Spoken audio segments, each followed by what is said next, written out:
काणकोणची फामाद गड्यांची जात्रा फाल्यां सांजेच्या 3 वरांचेर सुरू जातली आनी सांजेच्या 6 वरांचेर सोंपतली। गड्यांची जात्रा ही 3 वर्सांनी एकदां जाता। गड्यांची जात्रा म्हळ्यार बेताळाची जात्रा। बेताळ देव हो राखणदार, तो पैंगिणी, लोलया, सादोळशें, गालजीबाग ह्या गांवचे राखण करता। ह्या सगळ्या गांवचे लोक बेताळाची पुजा करता। गड्यांची जात्रा ही बेताळ देवळा कडेन जाता। ह्या वाठारांत रावपी प्रत्येक समाजाक ह्या जात्रेक एक व्हड मान आसता।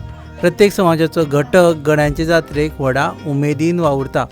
जात्रेची सुरवात कोणो फोडप ह्या विधी सावन जाता। गांवांतल्या पेरणी समुदाय हांगा जागोर सादर करता।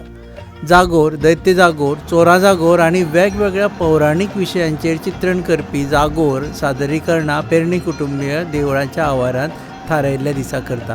आतां तुमकां जर हांगा येवपाक वेळ मेळना आनी तुमकां गड्यांची जात्रा चुकता अशें दिसता जाल्यार आतां भिवपाची गरज ना, कारण गोवा न्यूज हबाचेर पुराय जात्रेचे आनी गड्यांच्या जात्रेचे चित्रीकरण तुमचे मुखार आमी घेवन येता यूट्यूबाचेर सांजचे 3 वरां पासून। सो आमकां लायक करा, सबस्क्रायब करा आनी फॉलो करा, जाका लागून तुमकां घरा बसून ह्या जात्रेचो अनुभव घेवपाक मेळटलो। तुमी पळयतात GNH।